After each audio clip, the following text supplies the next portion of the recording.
So I exercise every morning. I'm up at 3:45 and I go down to the gym and I do running or a little bit of weights, and then I go for a swim. And then I come back home and I meditate.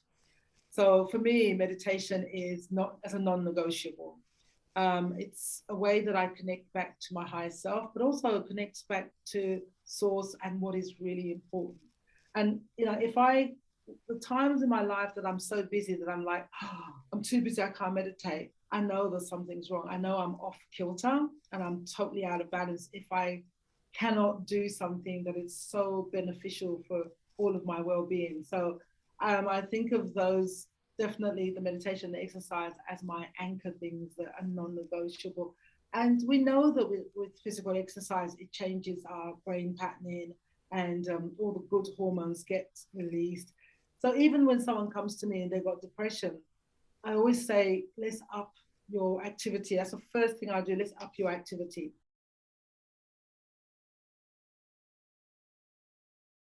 Welcome to Wellness Spring, Faith. I'm so happy and I feel very honoured and blessed to have you on the show today. So thank you for coming. My pleasure. Thank you for inviting me. Dear friends, my guest today is Faith Agugu. She is a psychotherapist, entrepreneur, visionary, and the founder of Silver Sirens Women's Group Redefining Aging. And I personally was very fortunate to attend a live event last December the 4th, 2021. And I was in awe of this amazing creative goddess in action. She was extremely empowering. And I was also blessed to speak last week on International Ladies' Day for one of her panels with two other incredible ladies, and the theme was Empowered Women, Empowered Women. And I know Faith is just, such a wonderful ambassador for empowering women. And I know from her Facebook group, she's out there every morning, 5:30 a.m., swimming in Coogee, where most of us are sleeping. She has boundless energy, and she's beautiful inside and out. And I know you'll agree with me when you listen to this chat. So, Faith, could you please tell our listeners about your background, where you grew up, and how you started your self-healing journey? And what led you to be this creative goddess you are today? A long journey. Hello, everyone. Thank you for offering your time. I believe very strongly that time is the most beautiful and powerful resource and precious resource that we have. So I don't take it lightly that you have chosen to spend your time right here in this moment with myself and Beverly, and I really, appreciate it.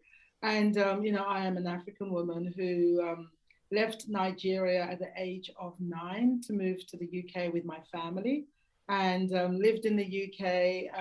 So I met my family for the first time because we were separated when I was 1. I met them for the first time at the age of 9, and that was challenging. So they were lovely. The challenge wasn't them, they were lovely. But as a young child with early abandonment, I had a chip on my shoulders, was the bottom line, and I met that family and I felt hurt and slighted by that family, and not consciously, but looking back, I was going to do whatever I could to make them pay, so I was not a naughty person. I was just very disagreeable, and I just pushed back against everything my mother suggested. So at the age of 9, I remember my mother organizing a family picnic or something like that. And I was 9. I just met the family. I was a couple of months in, and I said to my mother, I've got other plans. So that's kind of the attitude that I had through that time, because now looking back, I felt so hurt that my mother left me behind. She left me for different reasons. She left me and moved to another country, and they were going to send for me to come back and to join them, but it just took much longer. So I was with some people that were not very kind. The first people that looked after me were very loving and very kind, but the second lot of people were very unkind. So a lot of my issues come from those formative years that I was not treated very well. So yeah. So when you asked about what started my healing journey, I mentioned that because it was that experience that propelled me to want to, one, go embark on the healing journey myself, two, support other women. I work mainly with women, support other women on the journey as well. So that's a little bit of a background for me. Wow. So when your mother left, you were only 1 years old, I or was one. one, I was and your one. father and other siblings, everybody left, and you were the only one left? No, my mother and my father. My father received a scholarship to study in a university in the UK, and the plan was we'll go for a year and then we'll be back, And so he left with my mother and my eldest brother. Just been a bit patriarchal. He thought, bring the boy along, And then my sisters were looked after by other family members, and I was looked after by another lot of family members. Again, I know, look here, I've done a lot of work in this area, so I know that they had good intentions. It just didn't work out very well for us that were left without our parents, guidance. Wow. And I know you did really well because you also became a fashion model. So, what was that like, and whose genes do you have? Your mother's or father's? Is anybody else Oh model in yeah, your family? both.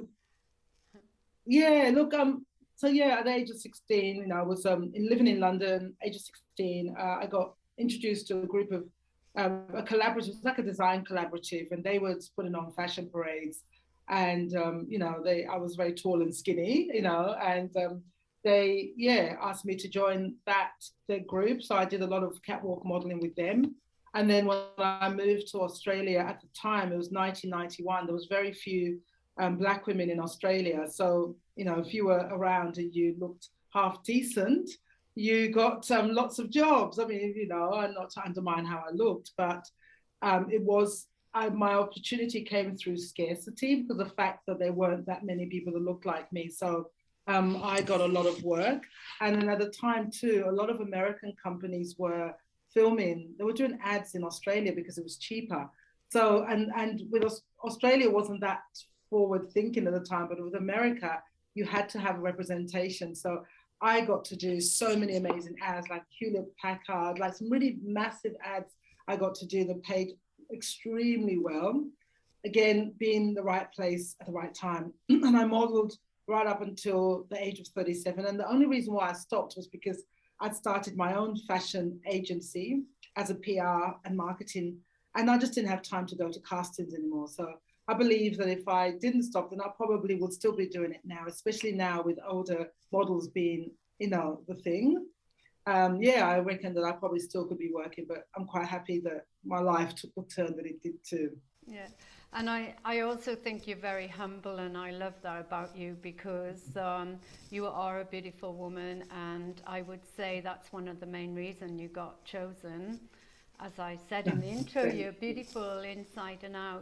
And I also know from earlier chats with you that you mentioned that you had a miscarriage and you went in to a downward spiral of depression, and that led you to heavy drinking. Do you want to discuss that? Because, many women, especially from my nursing background, I know the first child is often a miscarriage, and people around them don't seem to understand all that emotional turmoil and grief. And it's not only the loss of baby, it's the loss of the expectations of what that baby would have meant in your life. So my story was slightly different, where it wasn't a miscarriage. I actually terminated a pregnancy. So I was one of those women that I always thought I was going to be a mother. I took it for granted. I love mothering. And I do feel like I'm a natural mother. So when I remember being in my 20s, thinking if I got pregnant after 30, no matter the circumstance, I would definitely have the baby. So a relationship that I came to Australia with. So I left Australia at 25. I was 30. I'd been with this man all along. I thought that we were going to get married and have children. And it became really clear that that's not what he wanted. So, you know, we broke up. And then I met somebody literally weeks later on the rebound. And he proposed to me after a month and I got pregnant, you know. So it was like everything happened. But after the honeymoon period was over, which was over pretty quickly, I realized that he wasn't a very kind person. And I found out I was pregnant to him. And I just had this kind of out of body experience where it was like my guides were talking to me and they just said, Faith, you think this man is bad to you. How will you feel about having your child spending every second weekend with him without you being around? If he's been like this, you know, there was just a real awareness that I couldn't have a child with this man. That was the bottom line. And I was so committed to, if I get pregnant after 30, I'll definitely have it. It was so heartbreaking for me, even though I knew I had to do it. And there was almost like a robotic part of me that just did it.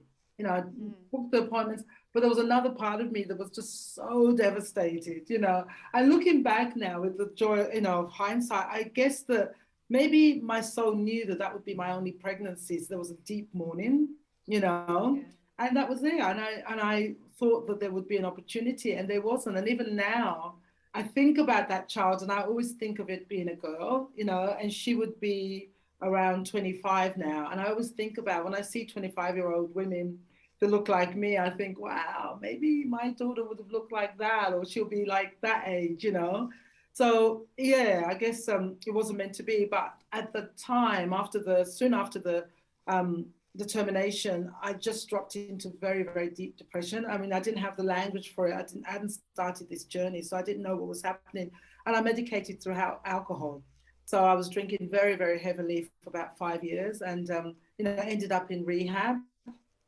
And yeah, and gave up drinking. I haven't drank now for about 21 years, and I'm super, you know, super grateful for a sober life, you know. But it was because of mourning that grief and trying to medicate that loss that got me onto that journey. Yeah, and I know on your website you mentioned that the 12-step program really influenced your life as well. Yeah, yeah, it's a big part of my life, and it's still today.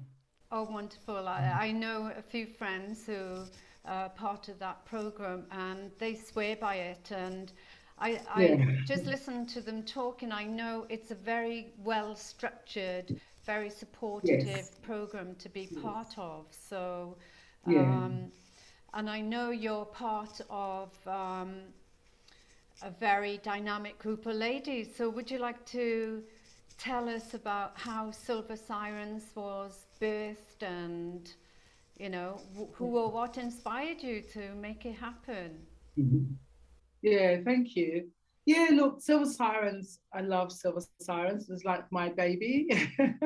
It's funny, I've got 3 businesses, and I always think of Silver Sirens as like the naughty child that you just can't help giving all the attention to, you know. So Silver Sirens takes up probably about 45% of my attention, you know, and but it's so worth it. So the idea started in my therapy practice when women over 40, they're between 40 and 50, most of them, were being referred to me. And I remember the very first lady, I was up in Byron doing the Mind, Body, Spirit, one of those festivals. It was in January. And I was there working on the store with a friend, and a woman came to me, and we just clicked, and we were doing like 15 minutes rapid healing, energetic healing. I just got my accreditation as an energetic healer. And we were doing like 15 minutes rapid sessions, and she came to me, and I just felt a real connection with her straight away. And we had a session, and she was really moved. And she said, look, I live in Sydney. Where do you live? I'd love to have more sessions with you. And that's how it started. So in the unpicking of what came up for her was her terror around aging. She was so worried about it. And she kept saying things like, you know, I'm going to lose my value. Who will I be? No one's going to want me. All the opportunities will be closed to me. Nobody wants to employ someone who's over blah, whatever age she was at the time. And I remember just thinking, wow, this is really new. I don't relate to this. And even though I'd been in the fashion industry and I knew that people talked about aging, but I thought it was just specific to the fashion industry. I didn't realize it was more. And anyway, so this woman, she came every week. And then she started to refer other women to me. And then so at one stage, I had 10 of these women. They were all kind of connected in some way. Yeah, one person brought the next person, brought the next person. So it was just, and they were all dealing with midlife crisis. You know, and we remember sitting in I worked from my tiny little apartment at the time and sitting there and talking to these women about how to allow themselves to drop into the fear that they had. What's it feel like to drop into that, and whose voice is it? And you know what turned out that a lot of the messaging was internalized. A lot of it wasn't even theirs. It's like, well, where did you hear that, and how do you believe that? So when we unpacked all of that, I could see that the light bulb was coming on. You know, and then at the end of the process, you could see how these women started to really blossom as they reclaimed their power. You know, like I will not subscribe to those beliefs. They're not mine. So who cares if my hair is going grey? I'm going to embrace it. And they were starting to impact the women around them. So they'll go to a book club and they would stop dyeing their hair. And the women around them would be going, wow, this is amazing. You're inspiring us. And I could see this domino effect. And, you know, and then when I thought about it more, I thought, this is not right that women have to ingest this crap that doesn't serve them. And it's not even true. And I thought what I wanted to do was to create an opportunity for women to have alternative narratives around aging and explore that. And that's how the first Silver Sirens event was born in 2018 from that desire, you know, and now it's really grown. So I'm really happy.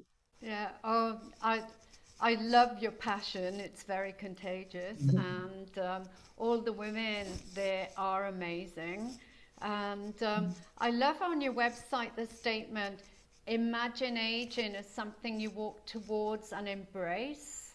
And I've never heard that before, so it's really funny because all my life, you know, when I was single or not, but the last 18 years I've been in a relationship, but lots of my single friends are on dating sites, and they all lie about their age, and then they whinge about the men that they're meeting, you know, because obviously they're disappointed because they think they're either 10 or 20 years younger. And I said to them, you know, just think of it as a beautiful bottle of red wine, and, you know, as it ages, it matures, and the taste is defined and so it's delicious. Sweeter. Yeah, and but if you lie at the beginning, then what basis is that for a relationship? But I know when you talked at Silver Sirens, you mentioned how you've always loved age and to do with your culture. You know, when you're 10, you want to be 20. And can you describe that? Yeah. I mean, there's a quote that I often say, and it's, for me, it's so true. You know, like I remember when I was 21 thinking, wow, 21's fun. I wonder what 30 would be like, you know. And then I remember 30 thinking 40. And I remember my 40th birthday thinking, wow, this is really quite lovely. I love being 40. I wonder what 50 is going to be like, you know. And I'm now 56, nearly 57. And I'm definitely one of those women that like add age. As soon as I'm 56, I've been saying I'm 57, but I, you know, have to remind myself I'm not there yet. And I was actually on the call with a woman before, she's 65, and I said to her, that's the age I want to be. Most of all, I love 65. So there's just my culture reveres aging. You know, that whole idea that you get better with age, that that lived experience, we cannot undermine that lived experience. But in the Western culture, we tend to undermine it. And it's crazy. We defer and look to the younger people, you know, as the holders of whatever is relevant or important. And yet they've never been our age, but we've been their age. So it makes sense that we know more than they do. And so to waste or to throw away all of those lived experience and undermine it, it doesn't make any sense to me. It's so ludicrous. You know, I just think, wow, really? So I'm so grateful that for me, from a cultural perspective, there's nothing to unpack.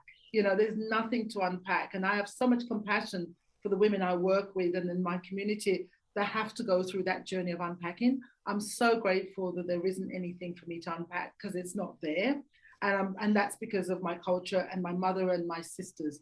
My mother she just modeled for me what it was like to age. So from the age of 50 onwards, for her, she just blossomed. You know, she went and studied, she traveled extensively. She broke up with my father, she had other lovers. I just saw this woman that was no longer bound to the house and charge rearing flew. I saw her just blossom, and I wanted some of that, you know. And then my sisters are quite a bit older than me too, and I saw both of them age and grow, you know, in a really beautiful way. So for me, I feel really, really grateful for that, just having that foundation, you know, around this time of my life. Yeah, that's wonderful. And I'm sure you'll inspire people to take that attitude, because it is a switch in the mindset. And Yeah. I know that you do a lot with mindset. And because, as you mentioned, you know, you had the abandonment issues. And I know that you also felt unworthy, you know, when you had that termination and things. So do you want to talk a bit about belief systems and how you can help empower women? Mm. Yeah, it's funny when we say how I can help to empower women. I always kind of, I almost kind of feel like, I don't know if I know that we can help to empower through modeling, but I just feel like women are so empowered already, you know. So it's in that sense of like more of the uncovering than the make something that is. It's like polishing, because women are already empowered, you know. I just think that we internalize so many negative messaging that we think it's true about us, you know. So I don't think that I can empower them. They're already empowered. I can help them see their empowerment, you know? And I think that's really, really important for us to know, because it's not like there's no gurus out there doing it. None of us are gurus. We're just leading each other back home. I love that saying. And that's exactly, and our home as women is an empowered space. It's an extremely empowered space. Lovely. And Mm. yeah, I totally agree with you. It's I often give the analogy of a old-fashioned lampshade, you know. Our light is always shining. It's just that we've permanently got that shade over us and Yeah, covering us. We need to yeah, sometimes throw it off and let it shine and yeah, peel away the layers, you know, of mm. guilt and shame and blame Yeah, and all the rest of it. trauma, Exactly. all sorts of things. Yeah, And this is what I find. Yes, women are empowered. However, we all go through traumas and ups and yes, downs, and it's when we're in that low space. So, yeah. um, could you tell us what psychotherapy means to you, and what typical things people come to see you about, and you know what a Yeah. typical session looks like? Yeah, look, it's always going to be quite varied compared to, you know, depending on the person. But I think the most important thing about psychotherapy is creating a space where a person, maybe for the first time, can be seen and heard in a really loving, non-judgmental way. I mean, the premise of, you know, the cornerstone of our training is that we hold a position of unconditional positive regard for our clients. So your client could be someone who's done some really horrible things, but in that moment, it's my role to hold a very loving and accepting stance for that person. And it might be the very first time or the only time that person experiences that, you know, because of the family systems and their relationship, even if the other person is being loving to them, it might be really impossible for them to receive it. But somehow they're in therapy, they're talking to somebody, they're paying for it, it's a professional situation. Usually they allow themselves to be held, you know. So I think the psychotherapy is beautiful for that. And it's talk therapy in the sense that, yes, the person is talking, but it's so much more than just talk therapy. There's so much else going on, you know. And I've got a number of different modalities. So in terms of therapeutic skills, I've got a lot of skill set, you know. But I think what I love is, and what my supervisor reminds me of, is that in that therapy process, it's my job to model healthy exchange with my client, you know. So whatever's going on with whatever they're sharing, whatever's going on between us and them individually, that I constantly model healthy patterning, a healthy relationship to them, which I find really great because it helps me to show up correctly, you know. If I want to misbehave, obviously you know, I'm not perfect and I can misbehave in my life, but I can't misbehave in the way I communicate or relate to them. So if they said something annoying during session, I can't just respond back that I might do with a friend, because it's like I have a code, and that's what they've paid for. I have to honor that, so that's great, because it really, like I said, it keeps me really aligned and in a place of congruency, and for the person, just having a space where you can actually go and unpick. So there's a lot of belief around therapy that you can't give advice or you shouldn't talk about your own life. And I'm quite a renegade in that. I don't believe in that, because I believe that a lot of therapy was set up through the lenses of colonialism and white supremacy and men, patriarchy, and in that sense, it's the thing of the experts. The therapist is the expert with a white coat, reveals nothing, and their job is to be the giver of expertise, and I push against that. I think most women, and certainly people of color, we're very different in that most people want a therapist that they feel like is real and that does give them a glimpse of their realness. So in my work, I do tell my clients that I've suffered with alcoholism and I've had depression. I think it's that power differential of I'm this perfect person that they can't know anything. I think that's very dated, and I think it is because of that patriarchy, and as I said, and white supremacy, where there is that stuff. And I think that we have to really look at that and challenge that nowadays. So in the therapy room, the difference between me and you is that I've got a set of tools that I can use to help you along the journey, but I'm not better than you in any way, and I've had difficulties. And I find when we create space like that, everyone feels safer, everyone feels safer. It's like, oh, wow, you went through that and look at you now. That means I can. That means I could possibly, move through that. And I think that's really, really important. That's a really good way of looking at it, because I think people do like to know that. It's like when I was doing sports massage, and I worked with many elite athletes, they liked the fact that I was a registered nurse and I knew about the body and knew about the systems and how it works. And you've been there, so you can empathize with them truly from your heart. So you can have that heart-to-heart connection.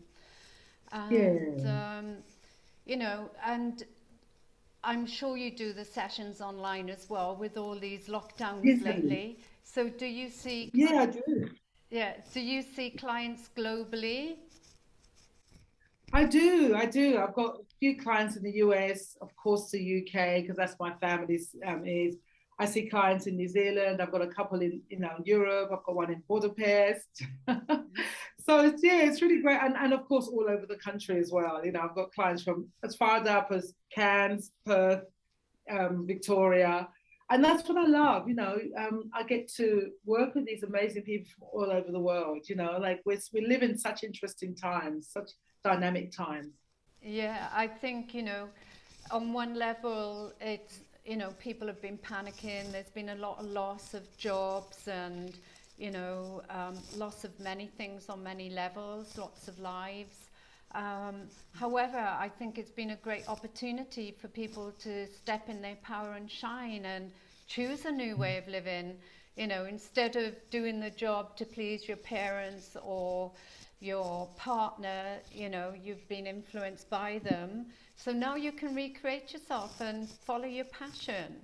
And I know you're a very passionate person, but also a lot of people have been forced to work from home and do spend a lot of time on the internet, and scientists are saying now a lot of us are suffering with brain fog and things like that, and depression and things caused by staying at home. Have you seen many people suffering with depression because of staying at home and that lack of contact? Have you noticed? There's definitely been a spike. Sorry. Yeah. There's definitely been a spike amongst my clients, and my practice has bulged, really gotten very full since COVID. Like I started my full-time, because I was working part-time, so I started my full-time practice in the middle of COVID.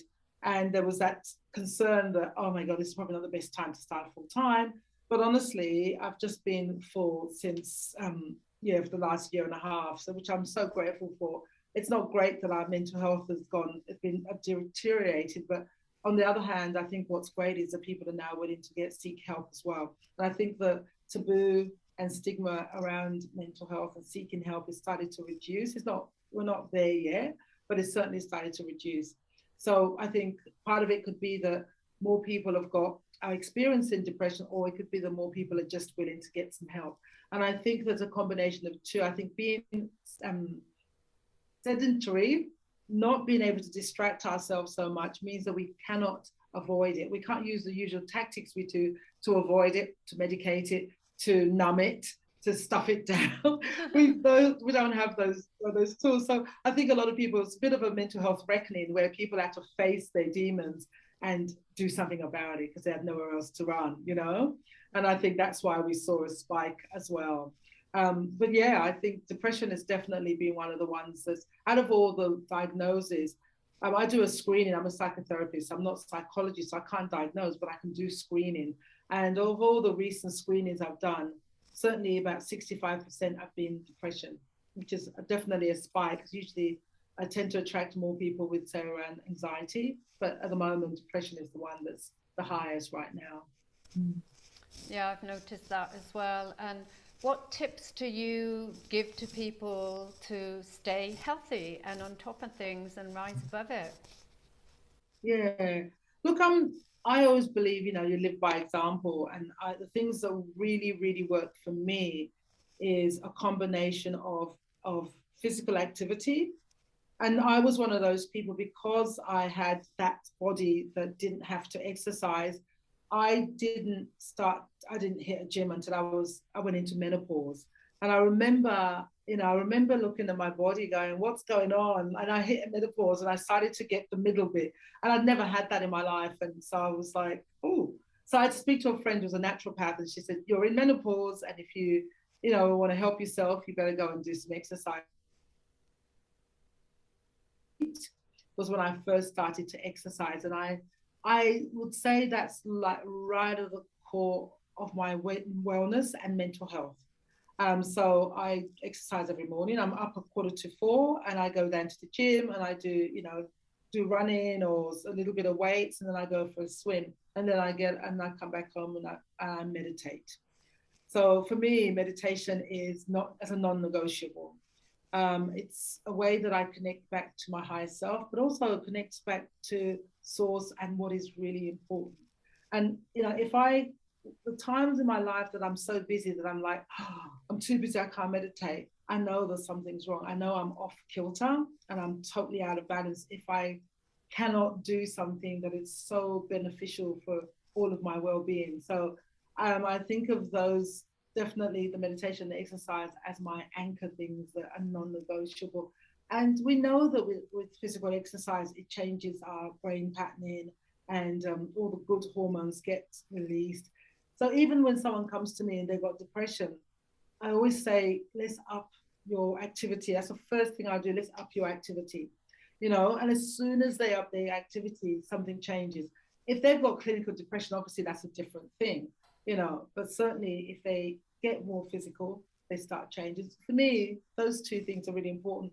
And spending really good time with really good friends, really connecting with people that you love.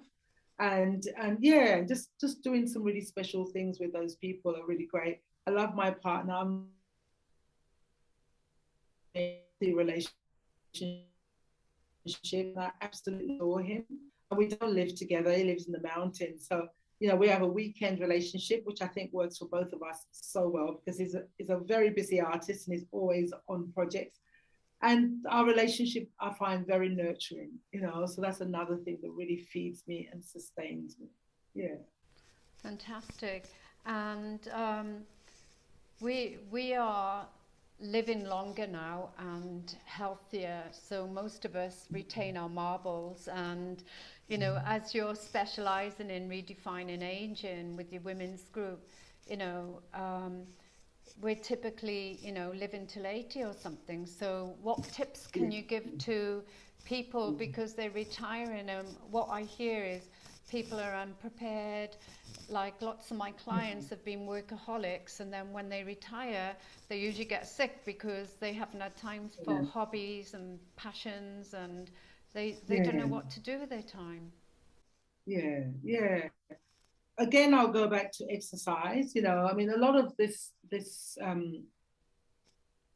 a lot of the things that work really well around this, how do you, claim this part of your life, is around finding purpose. That's a really, really important one. But I'll say it again, that exercise is really, really important as well, because at this age, this is where the accumulation of, our lifestyle starts to show up. So if we've made certain life choices, we start to really see, as a nurse, you start to really see it in your body. So it's really easy now at this stage to start to kind of slow down and start to physically wind down. And I think that we need to be super, super mindful and on guard of that, and making sure that we're getting a decent amount of physical exercise. I think that's number one, because that's going to inform everything else. And I find that the people that are thriving the most all do some form of exercise. And it's not to intimidate people thinking, I have to run a marathon. No, do something, because it's not just the physical, but you're talking about the mobility aspect. And this is the stuff that's going to impact the quality of life as we age. Nothing impacts the quality of life more than our mobility. And once we start to lose the mobility, then our quality of life starts to go. And that's an advice I got from my mother, who was very, very healthy right up until a few years ago. Then her health plummeted. But she was really healthy right up to about 79, and then she got very sick, and now it's a little bit. So, and I hear that from so many of our elders. Anytime I talk to them, they just say, make sure you keep fit, keep mobile, and that's really, really important. So there's that.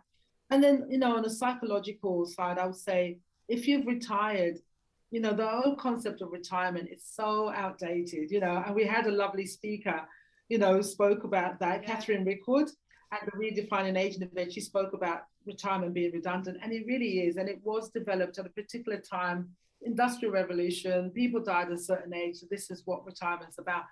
That no longer fits the model, the way that we live, so we need an updated system. And I think there's nothing wrong with people retiring from full-time work, but it's useful. If you've got another 30 years of life, it's useful to redirect that energy to a passion, and that could be something that's a business that's going to make you money, or it could just be a way. If you're financial and that's not important to you, there's so many amazing causes to give back to, so many things you can champion. There's so many other people, women, children, that you can take under your wings, you can support, you can mentor. There's just so many things. But we know that research shows that people that have passion or purpose are the ones that thrive the most in this time. So I say, redirect your energy somewhere, to a good cause. There's no shortage of good causes to redirect it to. Fantastic. And also, I know you were asked to go on the TV series SBS, I believe, talking about redefining aging. Can you tell us a bit about that? Or is it a secret? Yeah, that was just a few weeks ago. That was on the 15th of February. And so SBS Growing Older, Loving Life. The show was Insight, and the episode was Growing Older, Loving Life. And they had a panel of about 12 people talking about aging and different perspective on aging. And it's funny because I'm just watching a little snippet, because one of my social media person did a little snippet on Facebook, and it was a conversation around invisibility, and the person asked me, do you ever feel invisible?